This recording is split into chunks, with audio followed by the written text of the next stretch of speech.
Hello दोस्तों, आपको बहुत बहुत स्वागत है आपके अपने चैनल एमपी ऑनलाइन स्टडी पर। जैसे कि आपको पता है, एमपी ऑनलाइन स्टडी पर एमपी जीके से रिलेटेड वीडियो जो है वो अपलोड की जा रही हैं। इसी संबंध में जो है आज का टॉपिक हमारा रहने वाला है। जैसे कि आपको पता है कि नर्मदा घाटी परियोजना और चंबल घाटी परियोजना, इनसे रिलेटेड वीडियो जो है अपलोड की जा चुकी हैं। इसके अतिरिक्त मध्य प्रदेश में जितनी भी परियोजना शेष रह जाती हैं उन पर जो है आज हम डिस्कस करने वाले हैं। तो नर्मदा घाटी परियोजना और चंबल घाटी परियोजना के अतिरिक्त मध्य प्रदेश की जितनी भी परियोजनाएं जो हैं, जो नदियां हैं, जो बांध हैं, जिन नदियों पर जो बांध बनाए गए हैं परियोजनाओं के तहत, उन पर जो है आज हम डिस्कस करने वाले हैं। तो टॉपिक को जो हम स्टार्ट करते हैं मैप के थ्रू, जो है आज पूरी परियोजनाओं को जो है हम कंप्लीट करने वाले हैं। जैसे कि आपको पता है, मैप के थ्रू हमने टोटल मैप को जो है वो कंप्लीट किया हुआ है। तो हम जो है मैप के थ्रू आपको जो है लोकेशन भी बताऊंगा, आपको एरिया भी बताऊंगा, और जो किस ग्राम में, किस गांव में या किस ज़िले में जो है उसका क्षेत्र है और किन क्षेत्रों को लाभ प्राप्त होता है, इस पर जो हम डिस्कस करने वाले हैं। तो सबसे पहले स्टार्ट करते हैं। अगर हम उत्तर की ओर स्टार्ट करें तो उत्तर से ओर आप देखेंगे सबसे ऊपर आपको यहाँ पे लिखा हुआ है भांडेर परियोजना भी बोल सकते हैं हम इसको, या फिर रानी लक्ष्मी परियोजना भी बोल सकते हैं। मतलब इसको भांडेर परियोजना के नाम से भी जाना जाता है और रानी लक्ष्मी परियोजना के नाम से भी इसको जाना जाता है। बात करते हैं परियोजना की, तो परियोजना जो है वो उत्तर प्रदेश में बेतवा नदी पर स्थित है। कहाँ स्थित है?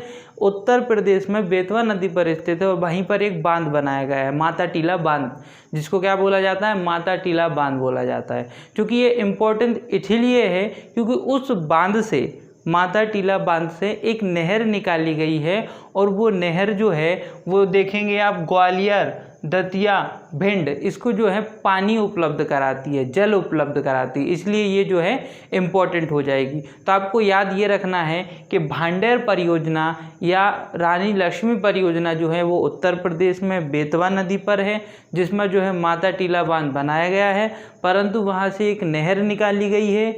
ये नहर जो है, बात करें हम तो मध्य प्रदेश के जो है ग्वालियर, दतिया, भिंड, ये जो क्षेत्र है इसको जो है जल उपलब्ध कराती है। इसलिए मध्य प्रदेश के लिए क्या हो जाएगी?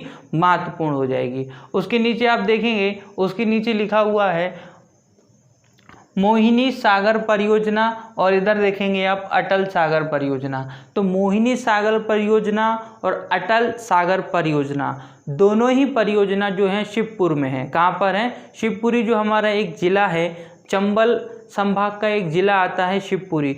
दोनों ही आपको ये परियोजनाएं जो हैं शिवपुरी में देखने को मिलेंगी। एक हो जाएगा मोहिनी सागर परियोजना और दूसरी हो जाएगी अटल सागर परियोजना। बात करते हैं मोहिनी सागर परियोजना की। अगर हम बात करें मोहिनी सागर परियोजना की, तो ये भी आपको सिंध नदी में देखने को मिलेगी, और अटल सागर परियोजना भी आपको कहाँ देखने को मिलेगी? सिंध नदी में देखने को मिलेगी। बात करते हैं मोहिनी सागर परियोजना की, तो ये शिवपुरी में है। मोहिनी खेड़ा नाम का एक गांव है, वहाँ पर ये परियोजना को जो है लागू किया गया है, निर्मित किया गया है। तो आपको याद रखना है कि मोहिनी सागर परियोजना जो है वो सिंध नदी पर है, और ये जो है मोहिनी खेड़ा नाम का एक गांव है, इस क्षेत्र में जो है ये परियोजना चलाई जा रही है। बात करते हैं अटल सागर की। अटल सागर की बात करें तो अटल सागर परियोजना भी शिवपुरी में ही है, ये भी सिंध नदी पर जो है निर्मित की गई है। और बात करें तो ये आपको देखने को मिलेगी मेड़ी खेड़ा नाम का एक क्षेत्र मिलेगा, आपको गांव मिलेगा शिवपुरी में, वहाँ पर ये योजना चलाई जा रही है। तो आपको दोनों ही याद रखना है, मोहिनी सागर परियोजना और अटल सागर परियोजना, दोनों ही परियोजनाएं आपको जो है शिवपुरी, भेड़ है ना, मेड़ी खेड़ा यहाँ मिलेगा, और ये मोहिनी खेड़ा आपको कहाँ मिलेगा? वो मोहिनी सागर परियोजना में मिलेगा। तो गांव का नाम भी आपको याद रखना है। बात करते हैं नीचे, आप देखेंगे ये वाला जो क्षेत्र है ये है आपका राजगढ़। राजगढ़ की अगर बात करें तो राजगढ़ में आपको देखने को मिलेगी मोहनपुर सिंचाई परियोजना। क्या मिलेगी? मोहनपुर सिंचाई परियोजना, ये आपको ये मिलेगी यहाँ पर राजगढ़ में। तो राजगढ़ में अगर हम बात करें तो आपको जो है मोहनपुर सिंचाई परियोजना मिलेगी, जो कि नावेज नदी पर है। किस पर है? नवेज नदी पर। तो नवेज नदी पर जो है वो मोहनपुर सिंचाई परियोजना चलाई जा रही है, यह निर्मित की गई है, और ये योजना कहाँ पर है? राजगढ़ में है। कहाँ पर है ये? राजगढ़ में। बात करते हैं नीचे, आप यहाँ पे देखेंगे ये पूरा क्षेत्र आपको दिखेगा, अलीराजपुर मिलेगा आपको, धार मिलेगा और झाबुआ मिलेगा। ये लगभग तीनों क्षेत्रों में जो है इतनी परियोजनाएं आप लोग को देखने को मिलेंगी। ये अलीराजपुर हो जाएगा, ये झाबुआ हो जाएगा, ये धार हो जाएगा। धार की बात करें तो धार में एक आपको मिलेगा मान परियोजना। मान परियोजना जो है मान नदी पर चलाई जा रही है जो कि धार में है। मान परियोजना मान नदी पर चलाई जा रही है जो कि धार में है। धार में भी आपको कहाँ देखने को मिलेगी, जीराबाद करके एक क्षेत्र देखने को मिलेगा धार में, जहाँ पर आप देखेंगे मान परियोजना चलाई जा रही है। ये मान परियोजना जो है वो मान नदी पर चलाई जा रही है। उसी के साथ अगर हम उसके जस्ट नीचे देखेंगे तो आपको मिलेगी माही परियोजना। बात करते हैं माही परियोजना की, तो ये भी आपको लगभग धार और झाबुआ के लिए जो है जल पानी का प्रबंध करती है। अगर हम बात करें माही परियोजना से, तो माही परियोजना से आपको झाबुआ और धार ये दो जगह जो है पर्याप्त मात्रा में जो सिंचाई के लिए और अन्य सारे कार्यों के लिए पानी उपलब्ध कराया जाता है। इसके बाद बात करते हैं तो माही परियोजना की बात करें जो कि धार में है, और ये अगर हम देखेंगे माही परियोजना तो ये संयुक्त परियोजना है। माही परियोजना जो है वो संयुक्त परियोजना है जो कि आप देखेंगे राजस्थान और मध्य प्रदेश दोनों की जो है संयुक्त परियोजना है। माही परियोजना में आप देखोगे तो दो नहर बनाई गई हैं। एक नहर का लाभ मध्य प्रदेश द्वारा लिया जाता है और दूसरे नहर का जो है लाभ वो राजस्थान सरकार द्वारा लिया जाता है। तो याद रखना, दो नहर का निर्माण किया गया है, एक नहर का लाभ मध्य प्रदेश सरकार द्वारा और दूसरी नहर का लाभ जो है राजस्थान सरकार द्वारा लिया जाता है। इसके बाद देखते हैं जोबट परियोजना। जोबट परियोजना भी आपको कहाँ देखने को मिलेगी, धार और अलीराजपुर दोनों को ही लाभ प्राप्त होता है। धार को भी लाभ प्राप्त होता है और अलीराजपुर को भी जो है लाभ प्राप्त होता है जोबट परियोजना से। जोबट परियोजना का एक दूसरा नाम भी आप देखेंगे चंद्रशेखर आज़ाद परियोजना के नाम से इसको जाना जाता है। जोबट परियोजना को चंद्रशेखर आज़ाद परियोजना के नाम से जाना जाता है। जोबट जो परियोजना चलाई जा रही है ये हथनी नदी पर चलाई जा रही है। कौन सी नदी पर चलाई जा रही है, हथनी है ना, वो कहा, वो यहाँ पर क्या लिखा हुआ है, हथली नहीं है, वो क्या है, हथनी परियोजना है ना। तो वो हथनी परियोजना हथनी नदी पर जो है चलाई जा रही है। कौन सी, जोबट परियोजना। तो आपको याद रखना है कि जोबट परियोजना कहाँ चलाई जा रही है, हथनी नदी पर चलाई जा रही है जो कि धार अलीराजपुर। बात करें अगर हथनी नदी की तो ये आपकी नर्मदा नदी की सहायक नदी हो जाएगी। क्या हो जाएगी, ये नर्मदा नदी की सहायक नदी ये हो जाएगी। इसके बाद बात करते हैं हम, आप यहाँ पे देखेंगे चौरल परियोजना। बात करें अगर चौरल परियोजना की तो ये जो चौरल परियोजना है ये आपको इंदौर महू के पास मिलेगा। आपको ये चौरल परियोजना जो चौरल नदी पर ही चलाई जा रही है। तो चौरल परियोजना चौरल नदी पर चलाई जा रही है। बात करते हैं तो ये कहाँ हो जाएगी, आपकी महू इंदौर के पास हो जाएगी।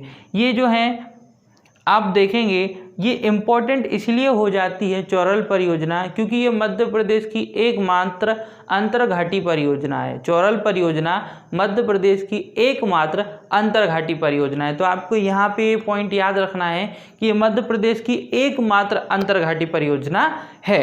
ठीक है, इसके बाद अगर हम देखें तो ये महू इंदौर के पास है और चौरल नदी पर ही ये निर्मित की गई है। इसके बाद आप जस्ट नीचे देखेंगे आपको देखने को मिलेगी देजला देवला परियोजना। देजला देवला परियोजना ये जो आपको देखने को मिलेगी ये खरगोन में देखने को मिलेगी। आपको खरगोन में ये आपको देजला देवला परियोजना देखने को मिल जाएगी।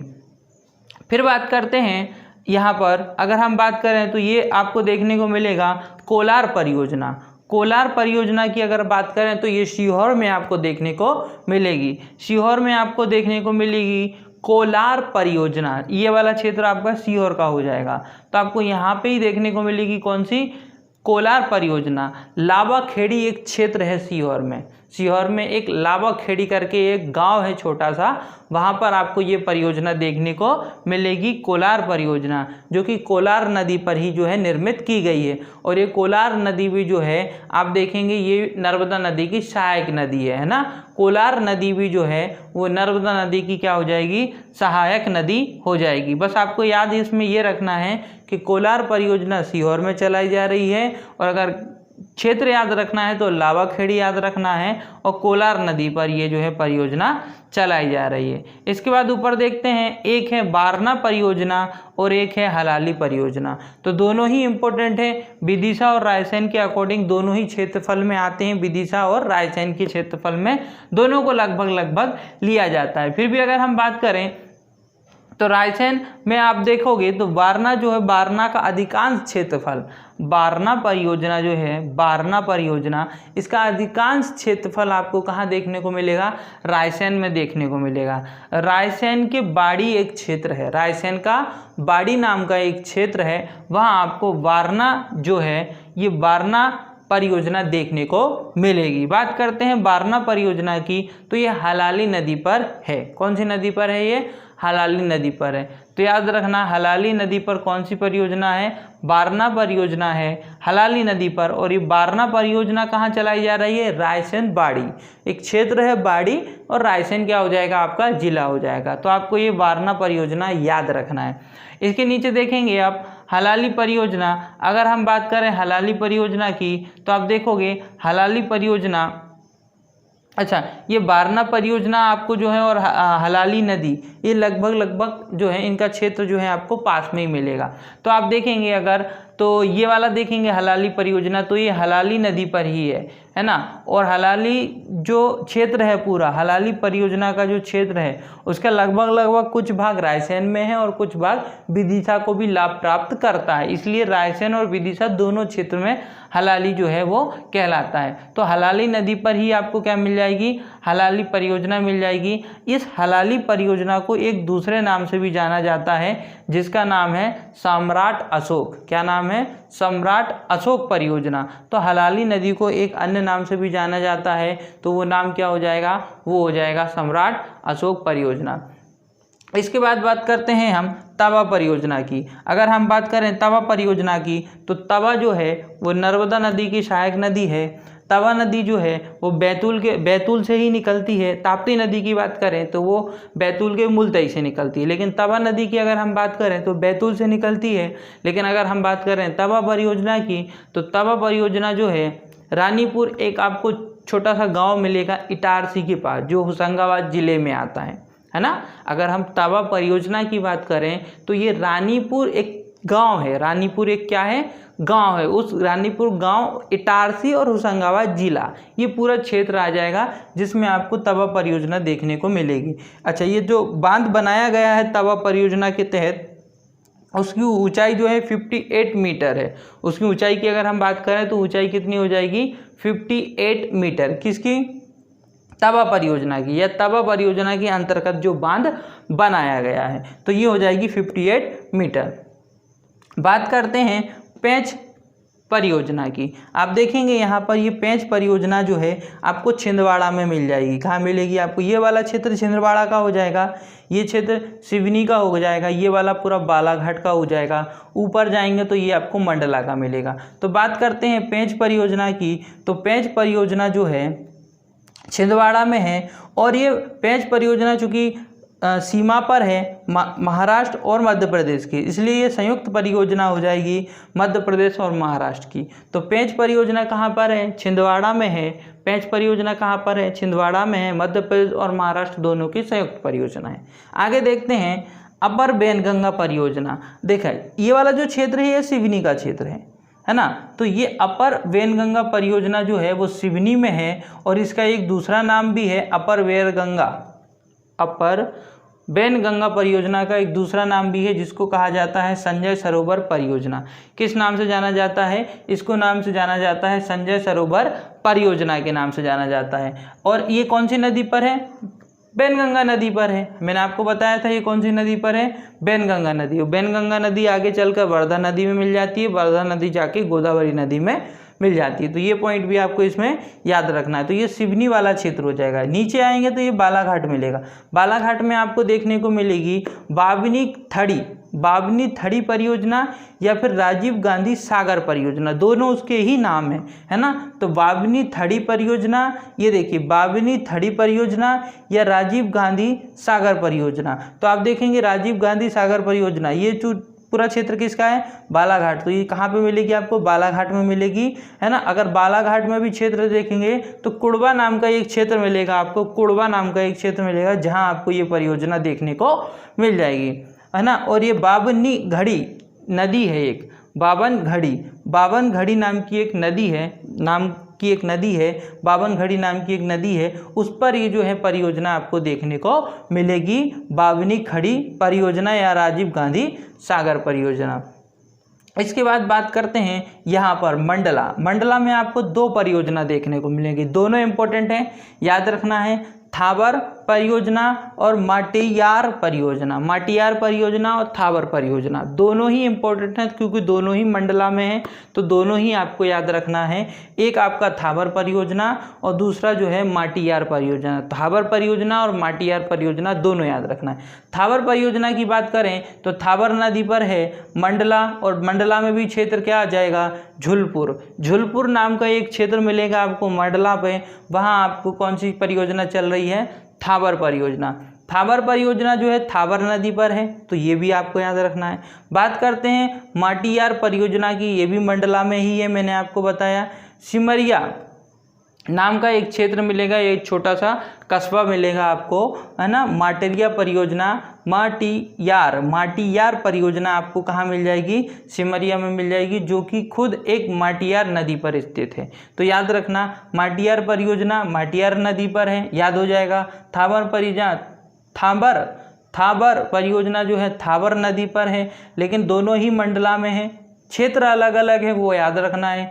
एक है आपकी जो थाबर परियोजना झुलपुर एक क्षेत्र मिलेगा आपको, वहाँ है। और बात करें माटियार परियोजना तो ये आपको मिलेगी सिमरिया में, तो ये 2 पॉइंट आपको अलग मिलेंगे दोनों में। बात करते हैं इसके बाद बाणसागर परियोजना की, अगर हम देखेंगे तो ये आपको मिलेगा बाणसागर परियोजना, जो कि इम्पोर्टेंट है, इसीलिए मैंने इसके अन्य जो है, अच्छा ये जो बाणसागर परियोजना है बहुत बड़ी परियोजना है, जिसमें छोटे छोटे बांध भी बनाए गए, बहुत विशाल बांध बनाने के लिए छोटे छोटे बांधों का भी निर्माण किया गया है, तो वो भी इम्पोर्टेंट है। नदी किस नदी पर, कई बार क्वेश्चन पूछा जाता है बाणसागर परियोजना किस नदी पर है, तो ये सोन नदी पर है, याद रखना। बाणसागर परियोजना किस नदी पर है, सोन नदी पर है। इसके बाद देखेंगे आप शहडोल, ये जो क्षेत्र दिख जाएगा आपको यहाँ पर शहडोल में है, तो याद रखना बाणसागर परियोजना सोन नदी में है, और क्षेत्र की बात करें तो शहडोल में। अच्छा, इस बाणसागर परियोजना के अंतर्गत जो बांध बनाया गया है उसमें छोटे छोटे बांधों का भी निर्माण किया गया है, तो उसके कुछ नाम आपको याद रखना है। एक है अनबार, बकली, भितरी और कदवारी, ये जो है आपको बांधों के नाम है, ये याद रखना है। अंतबार, बकली, भितरी और कदवारी, ये बांध जो है वो बाणसागर परियोजना के तहत ही बनाए गए हैं, तो ये आपको याद रखना है। सोन नदी पर बाणसागर परियोजना देखने को मिल जाएगी। इसके बाद बात करते हैं हम बारियारपुर नहर, आप देखेंगे बारियारपुर नहर, ये जो क्षेत्र है आपका, ये आपका क्षेत्र हो जाएगा पन्ना और छतरपुर, ये आपको छतरपुर मिलेगा और ये मिलेगा आपको पन्ना। तो पन्ना और छतरपुर दोनों की ही जो बाउंड्री है, जो सीमा है, वहाँ आपको क्या मिलेगा, बारियारपुर नहर। ये जो बारियारपुर नहर परियोजना है ये आपको कहाँ मिलने वाली है, ये छतरपुर और ये पन्ना दोनों की सीमा पर आपको देखने को मिल जाएगी। कौन सी नदी पर है, केन नदी पर है, और मैंने अभी बताया पन्ना और छतरपुर दोनों ही इससे लाभान्वित होते हैं, दोनों को ही पानी उपलब्ध कराते हैं। तो आपको केन नदी भी याद रखना है, पन्ना भी आपको याद रखना है। इसके बाद बात करते हैं हम उमरिया। अगर हम उर्मिल परियोजना की बात करें तो आप देखेंगे ये उर्मिल परियोजना, ये पूर्ण रूप से आपको कहाँ मिलेगी, छतरपुर में मिलेगी। ये आपको पूर्ण रूप से कहाँ मिलेगी, छतरपुर में। तो उर्मिल परियोजना आपको याद रखना है कहाँ मिलने वाली है, छतरपुर में मिलने वाली है। और ये जो छतरपुर है ये आप देखेंगे भिरोटा नाम का एक क्षेत्र है, भिरोटा नामक एक क्षेत्र है छतरपुर में, वहाँ आपको ये परियोजना देखने को मिल जाएगी। इसके बाद बात करते हैं उर्मिल नदी पर ही इस योजना को बनाया गया है ना। तो ये इस योजना, अगर हम बात करें इस परियोजना की, तो ये परियोजना उर्मिल परियोजना जो है उर्मिल नदी पर ही चलाई जा रही है ना। और छतरपुर में एक क्षेत्र मिलेगा आपको, कौन सा, वो क्षेत्र मिलेगा भिरोटा नाम का, आपको एक छोटा सा क्षेत्र देखने को मिल जाएगा। इसके बाद हम बात करते हैं आपकी लास्ट, हाँ, तो ये जो है कंप्लीट हो गए। तो ये जो है संपूर्ण मध्य प्रदेश के जो इम्पोर्टेंट थे, इम्पोर्टेंट से भी ज़्यादा मैंने कवर इसमें कर लिए हैं। लगभग जो इम्पोर्टेंट है नर्मदा घाटी परियोजना, चंबल घाटी परियोजना, वो हमने सेपरेट वीडियो में जो है वो कंप्लीट कर लिया है। इस वीडियो में जो बाकी इम्पोर्टेंट जो परियोजना थी उस पर जो है हमने आज डिस्कस किया। तो ये वीडियो आपको कैसा लगा? वीडियो अच्छा लगा हो तो वीडियो को लाइक करें, हमारे चैनल को सब्सक्राइब करें और जितना भी हो सकता है आपके फ्रेंड सर्कल में वीडियो को सर्कुलेट करें। ओके दोस्तों, thank you, thanks for watching.